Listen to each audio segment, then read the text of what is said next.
Hello everyone, it's Jamal Thomas. Welcome to the Progressive Soapbox. Let me check my volume, make sure it's up. I haven't taken any Ambien, so if I need to, break that excuse out later, I'm probably just lying. I hope everybody's doing okay today. I got to a late start, and so I have a bunch of shows that I needed to do. Or at the very least, a few shows that I need to do. Or at the very least, that I want to do. And I'm awake, I'm active, so let's do it. Good news, good news on one front. I'm sorry, I was thinking in regards to if there was anything I needed to say. By the way, if you enjoy the content, please feel free to share, like, or subscribe. But again, that's if you enjoy the content. I usually say this at the end of the video, but my wife kind of made the point to me that you're assuming people are going to be at the end of the video. Touche. So I'll say that now. Also, I got a tweet from Jimmy Dore saying that he's going to be on the show. So you can imagine I was geeking out like nobody's business. He said he liked my Gary Kasparov video and he'd love to come on the show. So I was like, fucking hey, Jimmy fucking Dore. I was like, awesome. So, and I think Jordan may be coming on tomorrow. He just sent me a Facebook thing. I need to check that. So we have a nice selection that's supposedly coming up. And Abby Martin is going to be on the show. She's going to be on in June. So I'm going to get the exact date that she's going to be on. I think it's like June 2nd. I just ask. That's all. Like I beseech you is etc. And sometimes they say yes.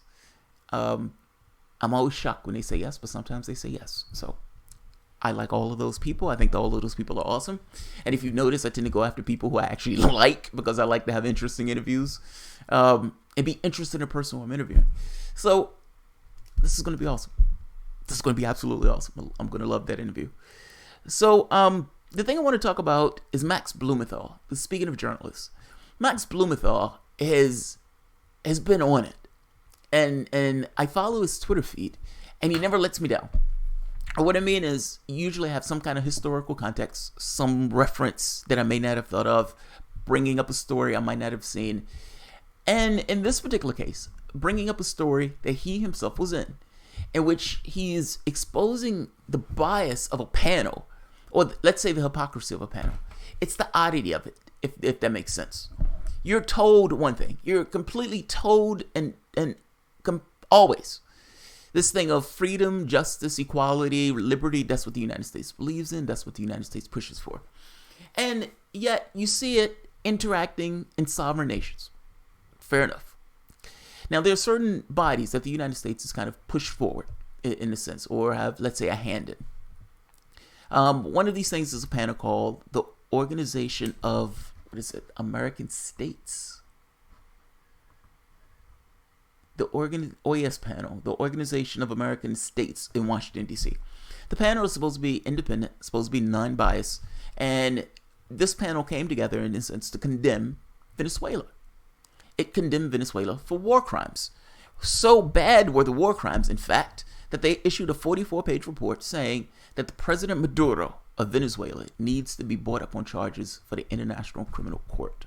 That is a pretty heavy charge, buddy. And look, you may absolutely be right. I don't have my finger on the pulse of the issue in Venezuela. I've heard multiple things on it. But I don't know. I haven't been there. Is this the capitalist class squeezing the hell out of a country? Yes, that's exactly what it looks like. They don't particularly like this government, and they're using fiscal means in order to make that country scream, to make the economy scream. They did the same thing to Cuba. Now they're doing it to Venezuela. This panel, supposedly independent, has a guy who essentially said Hamas, or the Palestinians themselves, were responsible for the Palestinians being murdered. Essentially, they threw themselves upon noble Israeli bullets as they tried to return home. And another guy who was essentially a lobbyist or not say a lobbyist, so essentially worked within organizations that were essentially paid by the United States government. So essentially the government had a hand in on one hand, and this other guy who's essentially a lobbyist. This doesn't look independent to me. And they had one very specific thing. Like I said, Maduro needs to be arrested, which is effectively toppling the government of Venezuela. Max Blumenthal was there. Max Blumenthal had a question. Because Max Blumenthal's questions gets to the heart of what we talk about, lefties. The thing that we point to. This Howard Zinn look at the world. This Noam Chomsky view of the world. If it applies to one, why doesn't it apply to the other? And if it does apply to one and not the other, why? What rule set? You're supposed to be an independent body, an objective physical matter reality. What rule set are you using to make one determination to say this is okay, but this one is not? And if you're okay with this one, why are you not okay with that one? He's getting across this thing of hypocrisy, moral hypocrisy. Let's take a look at this video, and I'm going to show the entirety of the video. It's only 4 minutes, but I love it. Absolutely love it. It's videos like this that make the point the lefties try to get across, and these guys usually deflect in having these conversations. But we try to get at a very particular point, and they usually make the argument of, you're trying to divert our attention to something else. It's like, no, I'm trying to ask you, why is one okay, but the other not? Why is one okay and the other not? And wouldn't that indicate bias and an utterly shameful degree of hypocrisy? I'm starting from the beginning.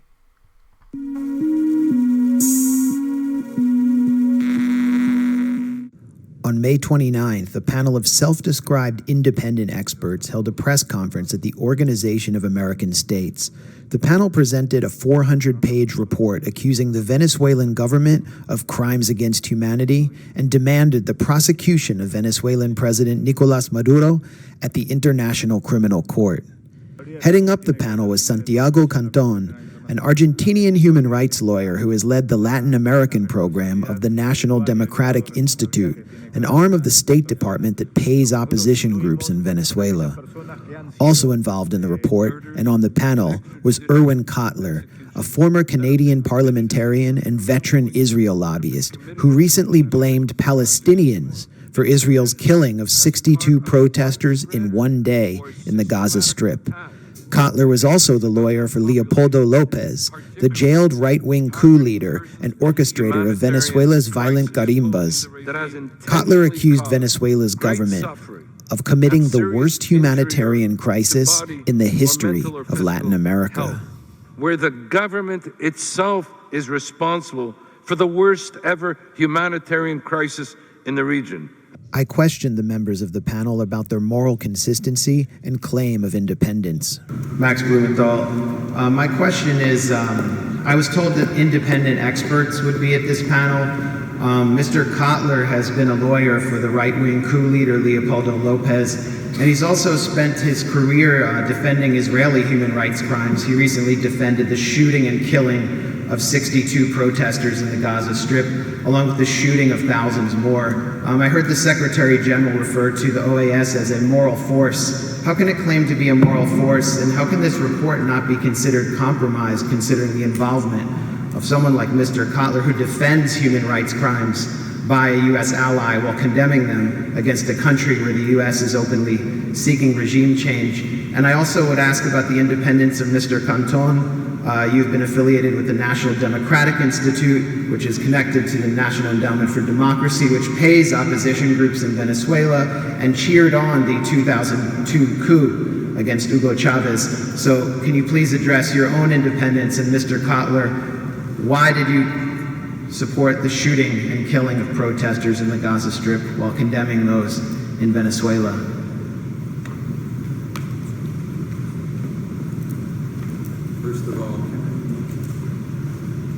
First of all, you're entitled to ask any question you wish.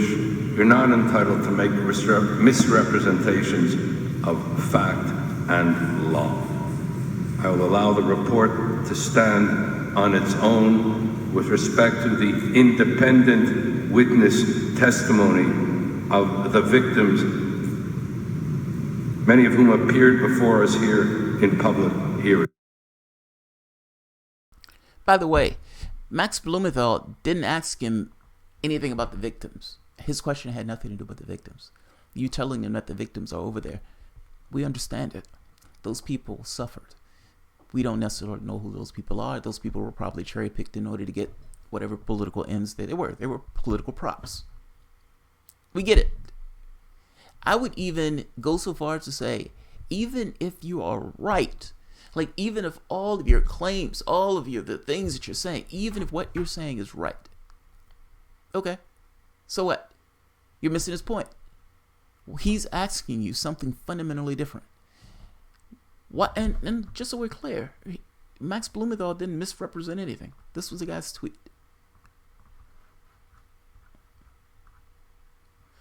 Deeply saddened by injuries and loss of life in Gaza, condemn Hamas abuse of human rights and Palestinian people, including brutal persecution of women, LGBTQ, peaceful activists, Hamas use of human shields while pursuing attacks on Israel. That's nonsense. That's Israel seeking a justification for murdering a lot of people. The fact is, Hamas is a political party. And there are a lot of people in that place who are Hamas. And they have a good reason to be Hamas because Israel is an open, hostile, occupying military force.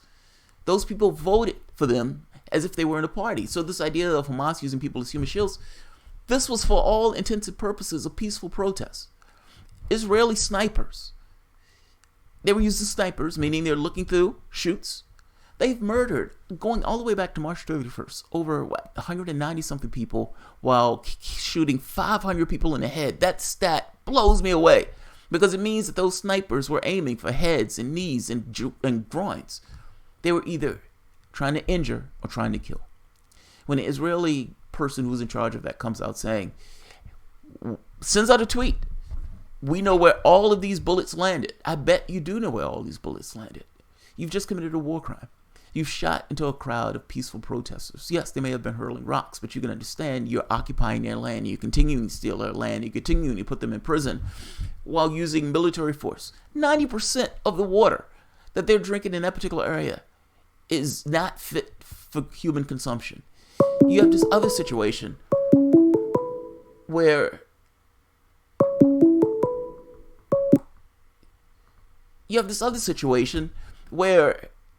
they're continuing to just steal land. So they're in one process of saying, yes, we're trying to do negotiations, but on the other hand, continuing to steal land in contravention of international law. This guy is making the argument that, no, those Palestinians themselves were responsible for throwing themselves on those Israeli bullets. Yeah, not so much. Let's let Max Blumenthal finish. I want to make the point, though. He's not misrepresenting anything. You have an occupying force in a country that doesn't belong to them, that essentially has an open-air ghetto. And this guy is making this argument that because these people are angry at how they're being treated, and they're treated like animals, because they're angry because of how they're being treated and held into this particular area, that it's somehow their fault. It's somehow their fault. They're being occupied, they're putting to an open-air ghetto, but it's somehow their fault. Let's let him finish. And I want to get to what the guy says at the end, because I love this. Max Blumenthal is making a very specific point. How are you okay with one and not the other? Why are you here trying to condemn these guys for war crimes, but you're not trying to call for the ICC to look into Israel, the killing of all these people? They shot over 2,000 injuries, 100 people dead, including apparently dangerous children and babies. Let's let him finish. I'll allow the international legal authorities in reference to that documentary evidence and witness testimony to stand for itself. And one corrective, I did not support massive killings with respect to Palestinians. You blamed Palestinians. I didn't interrupt you. And that has nothing to do with this report. So as a matter of fact, you are wrong, and as a matter of law, you are engaged in misrepresentations. Just briefly, I did work for the National Democratic Institute, and I'm proud of that, and I worked with NDI until 1998. What happened afterwards, I have no idea, and if they are working with the opposition now, that's okay with me, I have no problem with that. ¿Alguna otra pregunta?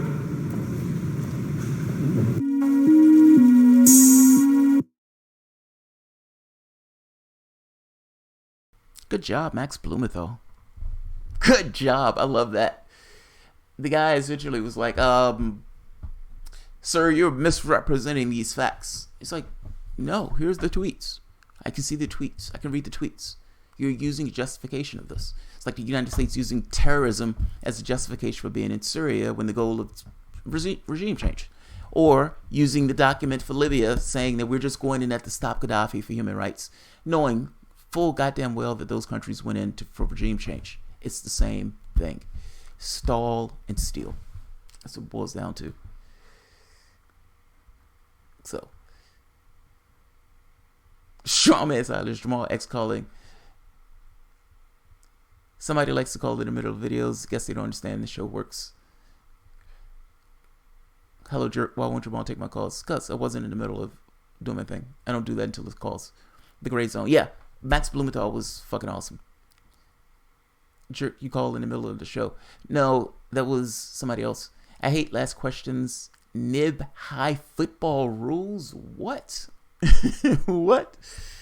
I love Max Blumenthal on this. I love it. Look, it is an odd thing for people who look at the world and say, if something applies to one, shouldn't it apply to the other? And to live in a country where it doesn't work that way, where the person can honestly, or as honest as a biased person can be, come out and say, Venezuela needs to go down. We need to get involved in that particular thing in order to get rid of that government in Venezuela. That's what we need to do. They've committed war crimes in Venezuela. We shouldn't have it. Hands down. We need to fucking get them and put them in a criminal court. But the Israeli military can kill hundreds of people and injure over 2,000.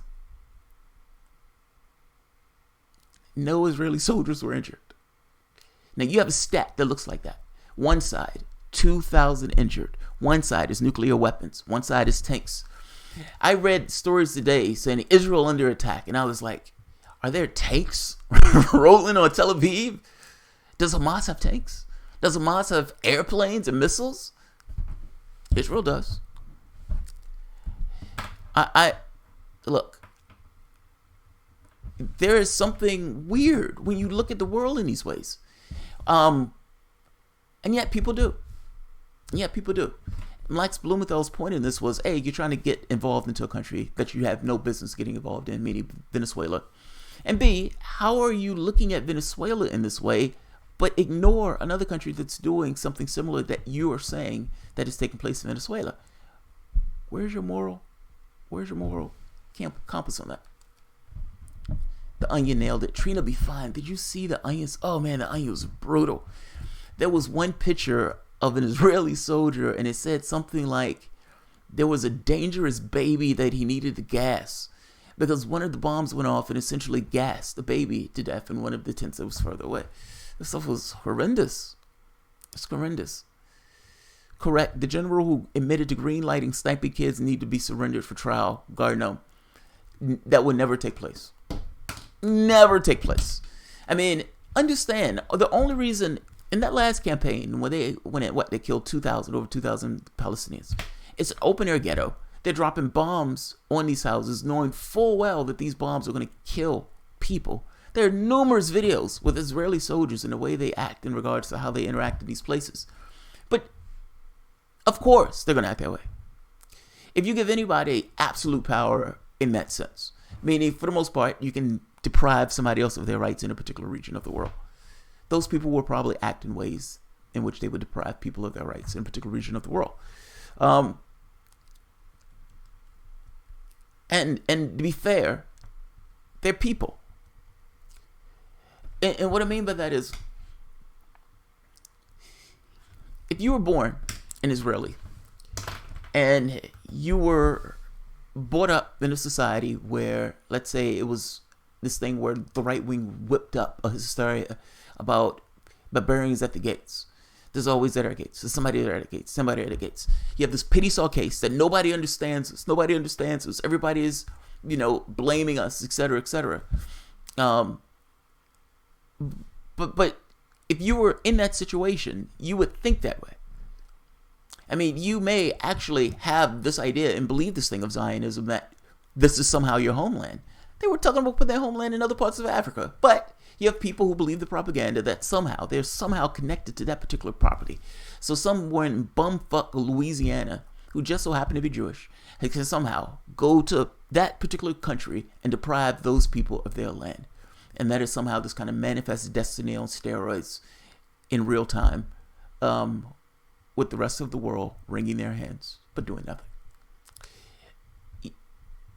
This is problematic. This is extremely problematic. And nothing changes until it's fixed. I mean, until not all Israelis support their government. True.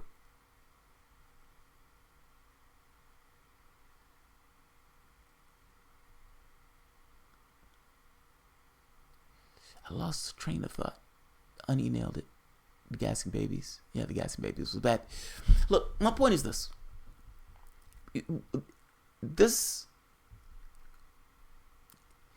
If you were raised up in that particular culture, you would think that way.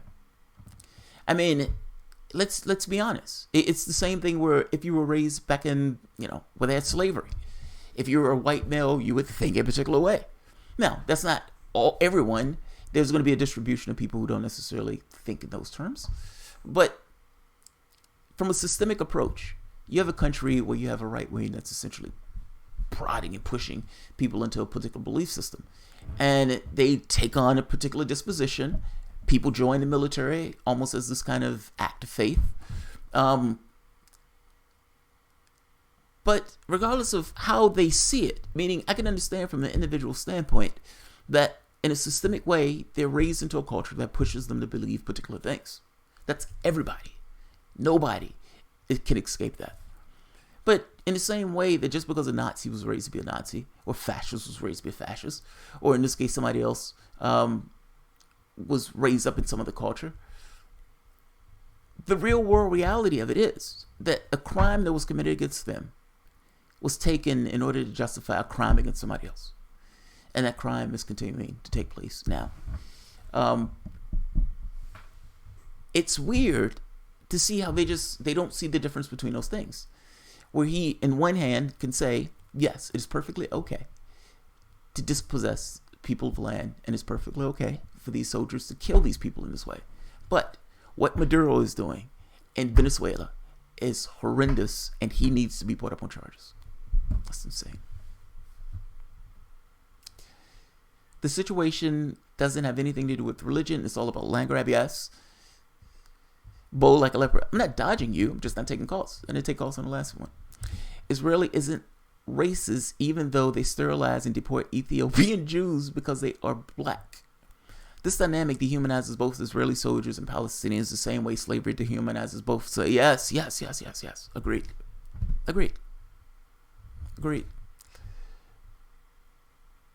Oh God, they think I'm dodging somebody.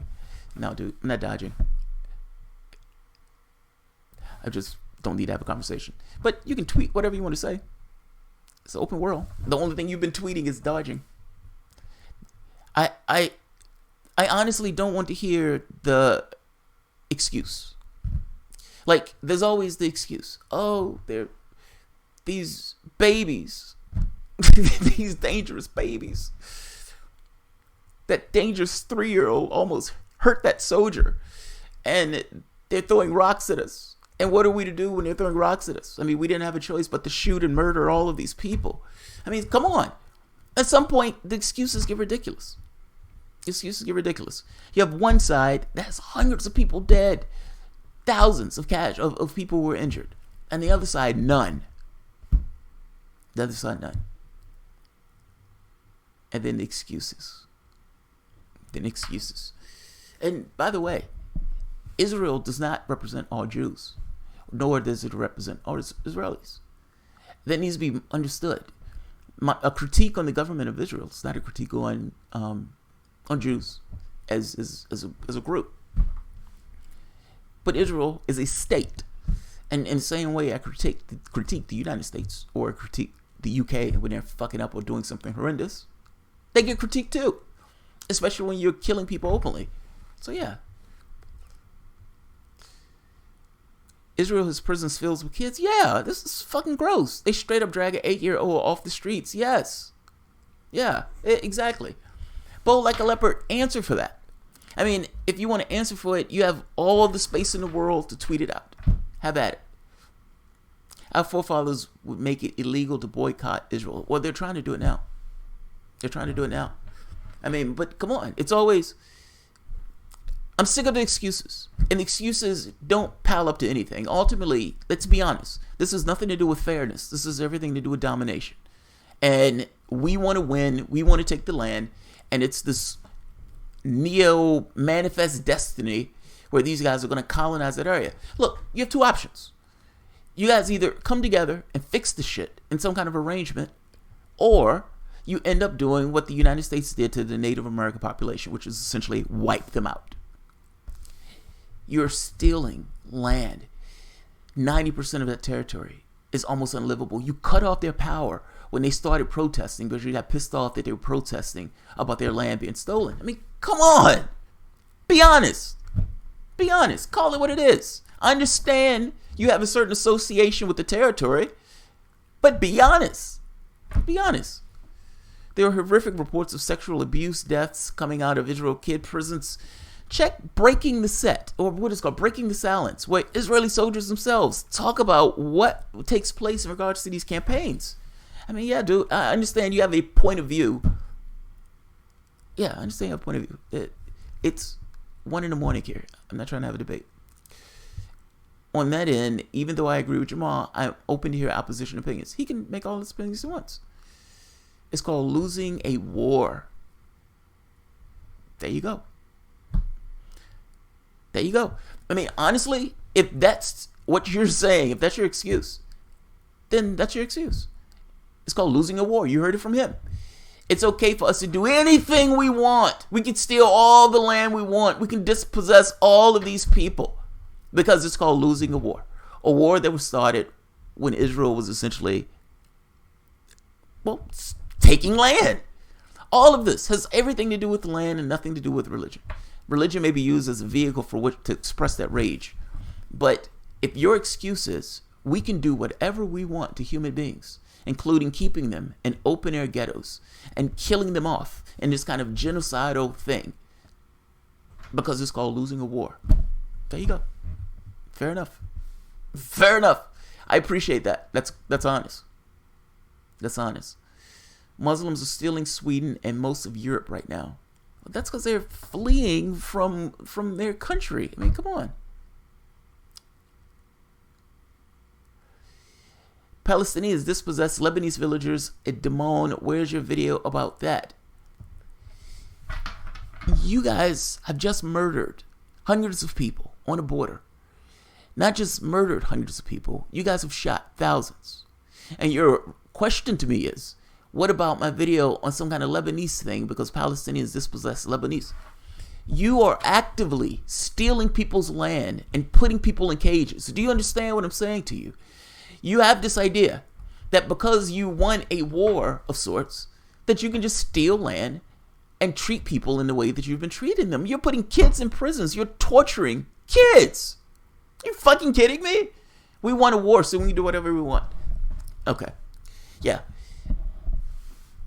We're talking about the specific case of what you guys are doing right now. And it's not this issue of being a moral policeman. And, well, maybe it is. Yeah, maybe it is. If you want to call me that from a particular perspective, I can see that being true.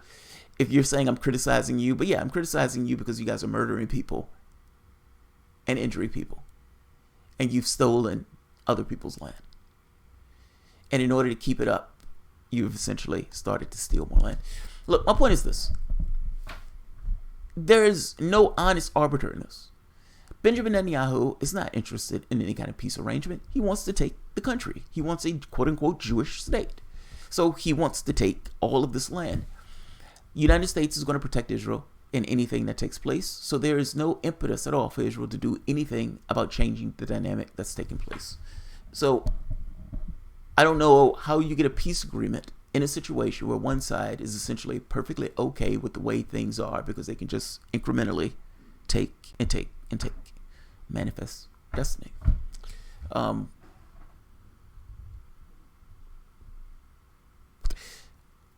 have no issue with Israelis. None at all. And I've met, or at the very least come across, many Jews who are against the occupation.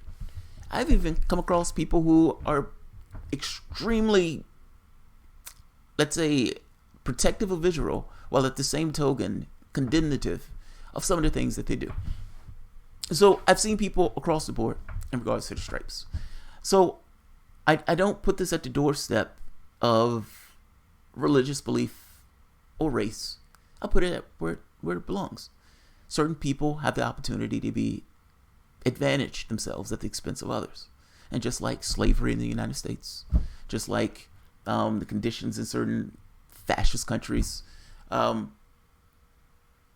they come up with a system of thought that makes it okay to do it and to even justify it. There is no peaceful solution to what is taking place, because ultimately the solution that Israel wants is to take it all. I don't know how you mend that fence. Yeah. I think Bibi is actually a sociopath, not even joking. He presents many traits of a sociopath, not just willing to scrap human life. Garden, I think most people in those positions are sociopaths. I mean, like, understand what we've been doing. And I think the reason is because they're so disassociated from what takes place. Obama tells somebody to do something, the guy goes out and does it. Something happens somewhere in the world. Obama's not there. He hears it almost like he's playing a video game. Donald Trump tells somebody to go out and does something. It happens somewhere out there in the world. They don't necessarily understand the real world implications of the decisions that they make. Is there a world out there? Maybe. I can't prove it, but maybe. I have to function as if the world is out there. Pain makes it real. Binds me to this particular existence. So, yeah, I would assume something takes place, but they don't feel it. So they get it in this kind of intellectual terms, not necessarily in a gut level of, I am killing people. But all of these guys did it. I mean, some of the reports, Obama had 90% of those drones were civilians. I mean, think about that. Like, at that point, you're not even going after terrorists. You're just killing civilians. You're just murdering people. Thousands. Donald Trump has maxed that out by 4 times. Now, is it that Donald Trump is a bloodthirsty killer in the sense that, he has a bunch of bodies before he got into the presidency? Or is he just completely disassociated from the decisions that take place? Meaning, yes, go out and do this. Not connecting to the fact that what he's doing is actually murdering human beings, or at the very least being so depraved to not care. It seems like all of them are in that way. It seems like all of them. Somebody made this point of saying, what happens on the day after Bernie Sanders drops his first drone strike? Like, it says, are all these people still going to be Bernie supporters when Bernie Sanders orders his first drone strike? Yeah. Yeah. Discourse is encouraged, dissent was requested, and you are offering a different point of view. By the way, I'm not against Bo like a leopard making his point of view. It is 1:30 in the morning here. I don't know what the time it is wherever he is. I'm not trying to have a debate at 1:30 in the morning. And by the way, I've had a conversation with you before on this. Ultimately, your conversation is always somewhat the same, though. There's always excuses. Iran is doing this. This person is doing that. The Palestinians are throwing themselves on the guns of the soldiers. That baby had a knife. I think the Zionist perspective is misguided. It's beyond misguided. Hello, jerk. Call it what it is. Yeah. We can do this at another time. We can have a showdown, big guy. Oh, like a leopard. When you want to do it? When you want to do it? When you want to throw down? Actually, what's the question I'm talking about when you want to throw down? Fucking around. Yeah. Because the fighting in the chat doesn't work all that well. A jingoistic perspective is misguided. Yeah, right. I mean, it's... Oh, thank you. I don't know how to pronounce that. S4N5. I don't know how to pronounce it, but thank you. I can't pronounce it. They're so defensive because they know they're living on stolen land. Yes, that's exactly what it is. That's exactly what it is. I've met multiple Israelis, and look, the most honest conversation I've had with an Israeli, I never forget it. We're in Nepal. We're going to go bungee jumping, and we spent, I think it was like 2 hours, talking about the Israel-Palestinian conflict.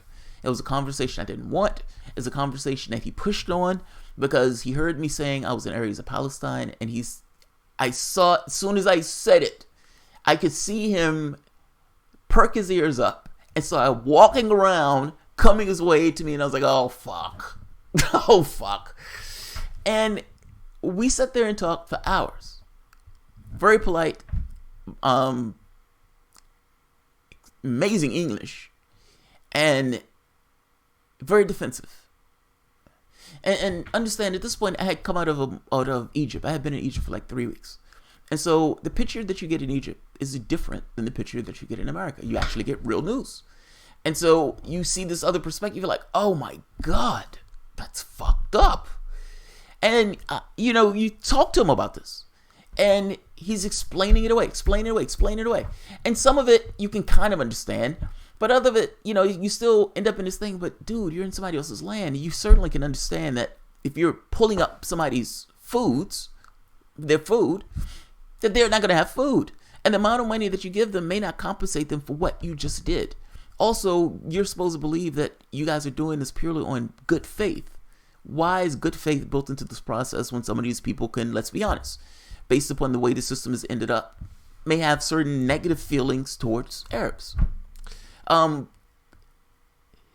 the end of that conversation, after like maybe 2 hours, he said he realized I wasn't attacking him because I wasn't politically active. I wasn't, I had no feelings one way or the other. It was more like there were some things that looked really fucked up.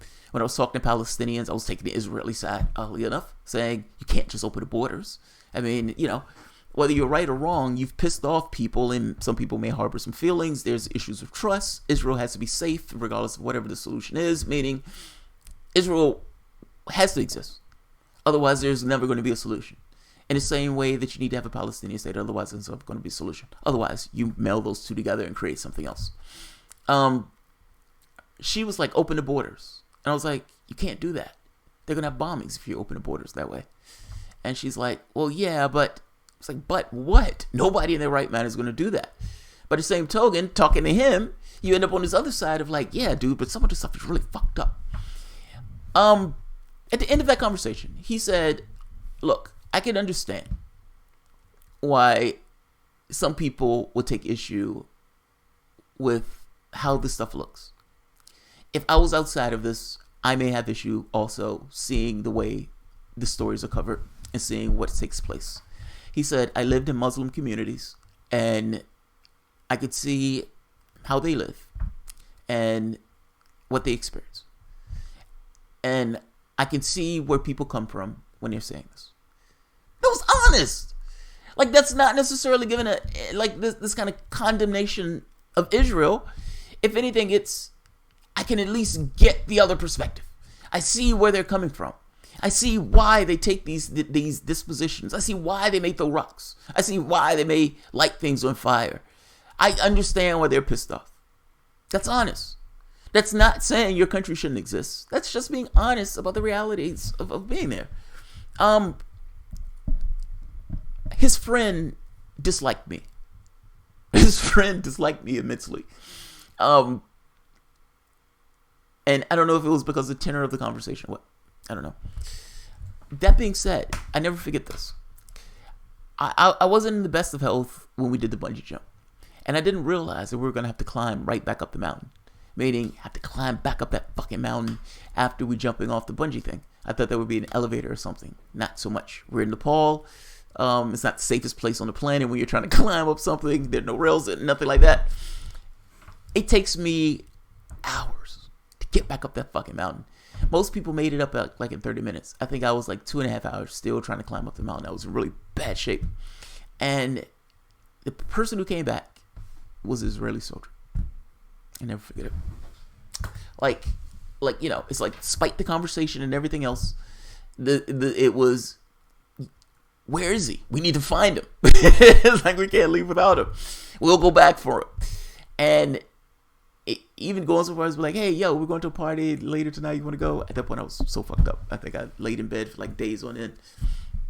Bold Israeli disinformation corporations are well documented. Israel has been proven time and again to disseminate lies.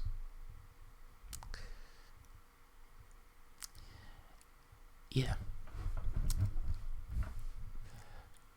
Often Jews that don't support Israel, self-loathing Jews, is a way of shaming the opposition. Yeah, I mean, Norman Finkelstein is fucking fascinating. And the man is amazing in destroying these arguments. Look, I'm not in this camp. I guess I'm in this camp that Israel exists. It's a reality. Like, it's not a figment of people's imagination. It exists. It is a thing. It is going to continue to be a thing because there can be no settlement without it being a thing. I mean, the country is not going to agree to dissolve itself. This country has nuclear fucking weapons. By the same token, let's be honest. Let's be plain. The country that is not allowed to exist is Palestine. Israel is preventing Palestine from existing. And it's using the United States and whatever leverage it can from the standpoint of either holding, monies that's supposed to go to the territories or cutting off services to do so, to try to force that in. It's one that's preventing the other, not the other way around.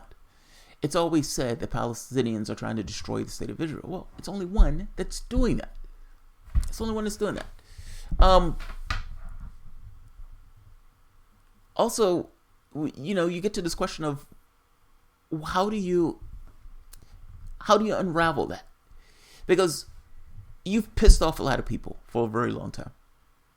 A lot of people. You've injured, you've tortured, you've put people in prison, you've beaten, you've killed, assaulted. Essentially, this kind of lawless territory where these guys are able to do, for the most part, whatever they want with the backing of the military. How do you unravel that?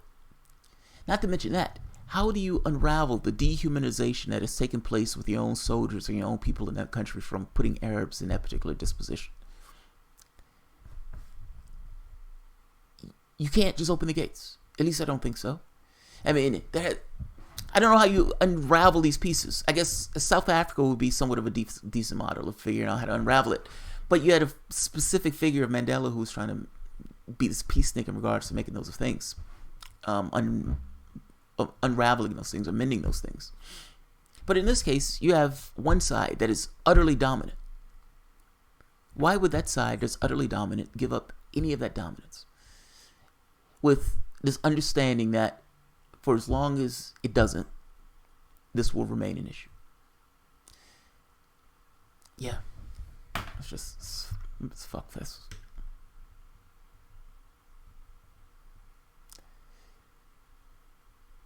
They've created their own monsters. That's what I think. Yeah, they've created their own monsters. Israel is the definition of a rogue state with a Nazi philosophy. Dominique Buscemi.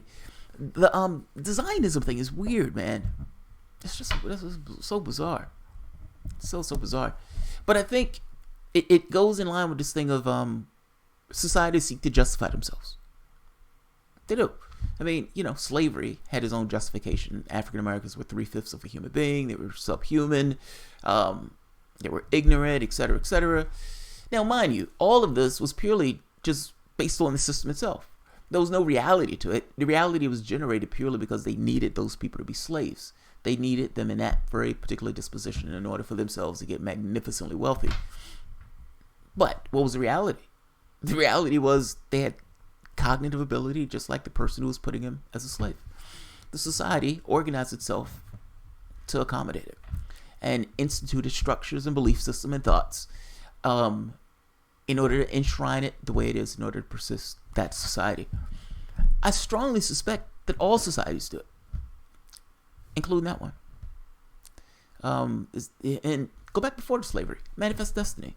This idea of them sweeping across the nation. God wills this nation to be ours, and so us murdering all the Native American populations in order to create America is a just and awesome and noble thing, blessed by Jesus himself. It's like, come on. The School of America, U.S. training school for Central and South America, CIA dictators funded by the United States. Yes. Yeah. Yeah. Deuce, maybe Deuce. Is that Deuce? Doof. I can't pronounce it. I don't know how to pronounce it. I'm just calling you D3. D3, thank you, man. I appreciate it, D3. Laura H, I got home and you're still up. Yes, because I didn't start videos until later tonight. I'm wide awake. I have a few videos that I wanted to get to, and so I figured I'd just do them. I had no expectation of being awake and lucid and interacting with the audience. So yes. Alice, they changed the name of School of Americas. I can't remember the new name. Israel and Arabs fight in error still over the inheritance of Abraham. The true truth is error passed down the generations actually because the error of Sarah and them. No.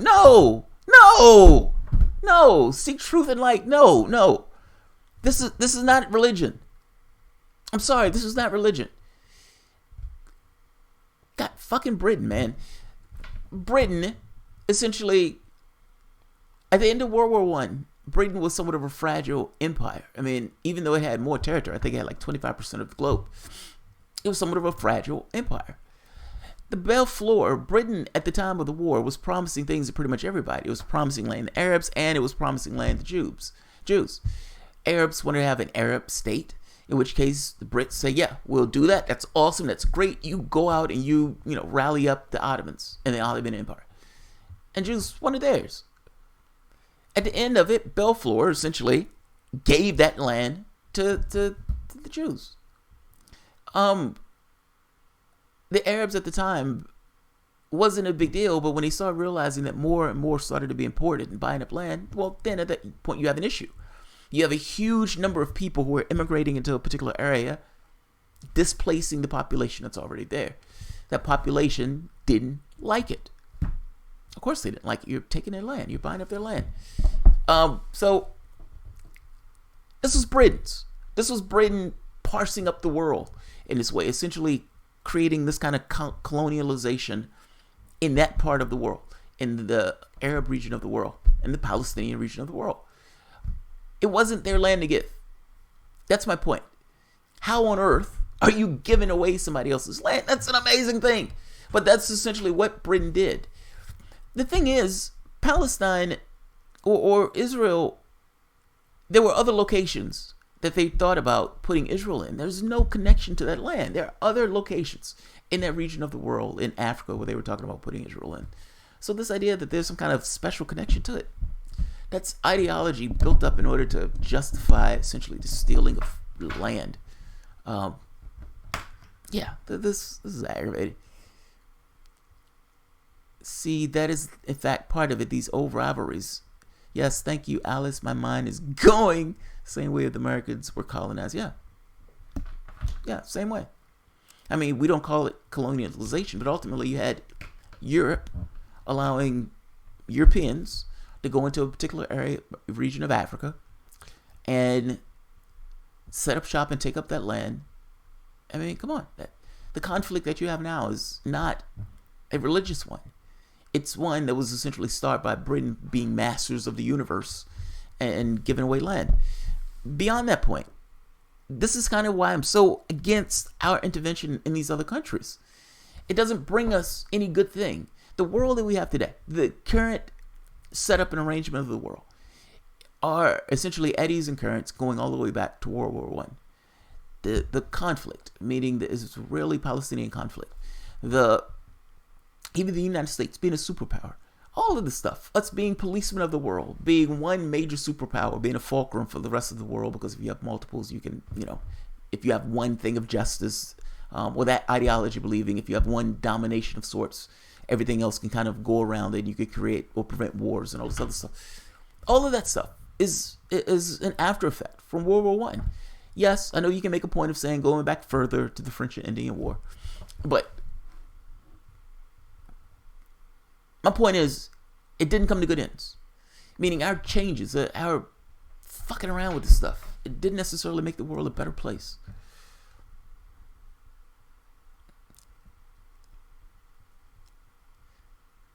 70s Palestinian, secular Christian, Muslim were divided along political lines, not religious. Yeah, it was political. It wasn't. And yeah, you did have Jews in that region of the globe. But I don't have the numbers in front of me on the influx. But the influx within a course of a few months was massive. Like, you had hundreds of thousands end up in one place in a very short period of time. So yeah, I'm grateful for people to see that I am not my government. Yeah, I can't see people that way. Like, when I was traveling over in Egypt, I was in George Bush was in office. Now, this maniac went into a country, killed 1 million people, and was torturing Arabs. As an American, I'm going through Muslim countries. I was treated very nicely. I mean, and when I say nice, I don't mean like, we beseech you or nothing like that. I just mean to have that particular president in that office at that time, and what that president was doing. I wasn't blamed for the crimes of my government. So yeah, I don't blame other people for the crimes of their government per se. Only unless they own up and say they believe in those particular crimes. At that point, I blame them. So yeah.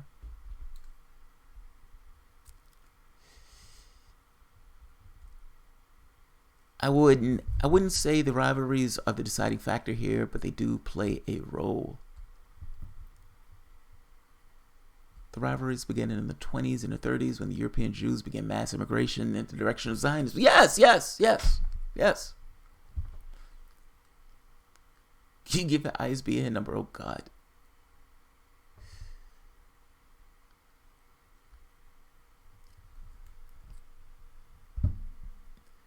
The uptick in Zionism gathered support as Soviet Union dissolved. The Eastern European Jews moved to Israel. The right-wing Israel garnered lots of power after that.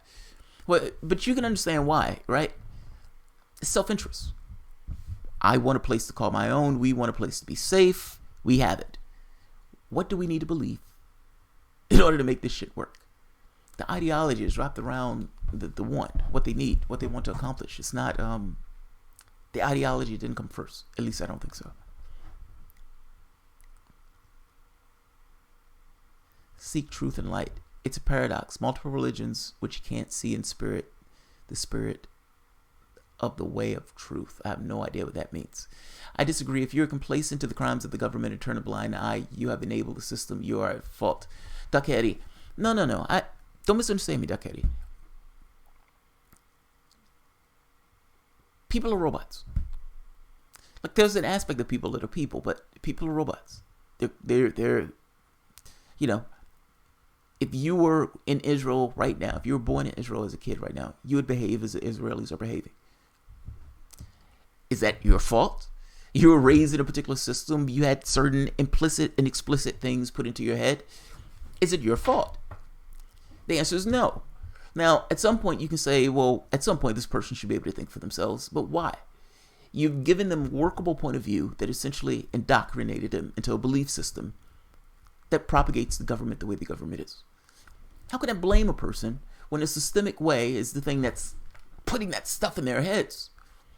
Like, yes, you can't necessarily allow it to take place. Yes, you need to push against it and everything else. But at the same token, it's like you're stuck with this thing that who people are in particular countries, to some degree, is an effect of the culture that those people are raised in. It just is. I mean, if you were born in Nazi Germany, you'd be a Nazi. If you're born in the, in samurai era of Japanese, you'd be a samurai. It's who you are as an individual is in large part a reflection of your society. So, yes, I understand this thing of, if the person is complicit in the crimes of the government. Are we complicit in the crimes of 9/11? Meaning in regards to what we did after 9/11. Did I have anything to do with it personally? Like, do you see my point? This is somewhat of a slippery slope. Like, yeah, you should push against those things, but can I really blame each and every person in some other government for the crimes of their particular government? No, I can't do that. Now, if the person backs the government on this, then yeah, hit them. Then yeah.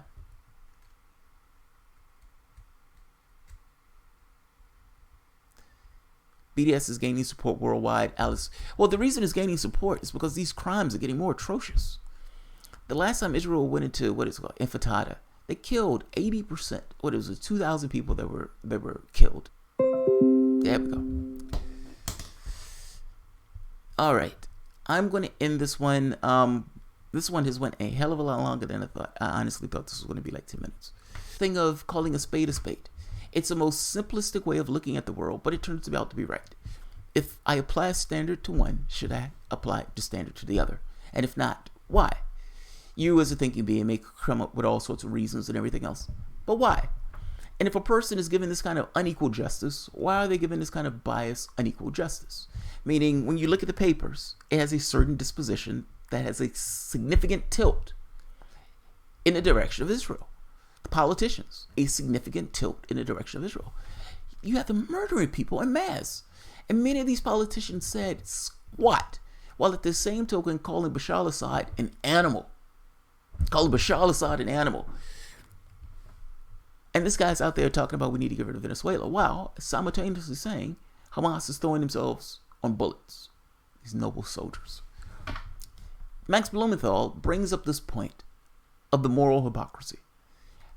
How on earth are you okay with this, but now you're trying to get this guy to go to criminal court? And the guy has no answer, with the exception of, this stands. Yes, I understand that it stands, but I'm asking you somewhat of a separate question. Why is one okay and the other not? Now, he could have tried to explain himself. He could have tried to explain why, look, it's okay. These murders are okay. But these murders are horrible and bad. And he can give some justification for doing so. He didn't do it. He didn't do it. The hypocrisy was just clear and straightforward. So, I will end this here. It's late, so I appreciate you guys being up at 2 in the morning. I know it's just 2 in the morning where I am, but still, I appreciate you guys being here. So, if you enjoy the content, please feel free to share, like, subscribe, and of course, you can always support the patron. And Bo Like a Leopard, on the next one, I have this conversation. I'll let you call in. I promise. I just don't want to do it at 1:30 in the morning. So, all right, guys. Y'all have a good one. I'll see you guys probably in another 20 minutes.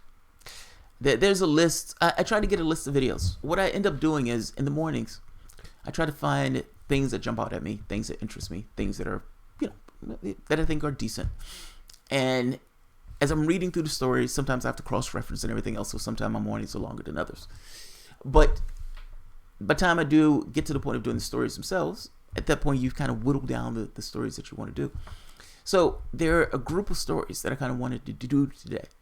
And 2 or 3 come out of videos that I was watching, lectures that I was watching that are amazing. One is with Wolf Blitzer getting obliterated. Wolf Blitzer, the newsman, Wolf Blitzer, is making this argument. I'll have to show it to you. It's an awesome video, but he gets completely dismantled and is pissed off at the guy after he gets dismantled with this kind of, you bastard, you made me look like an asshole. All right, I'm going to end this here. I'll see you guys shortly, probably in 20 minutes or so. Thanks, guys.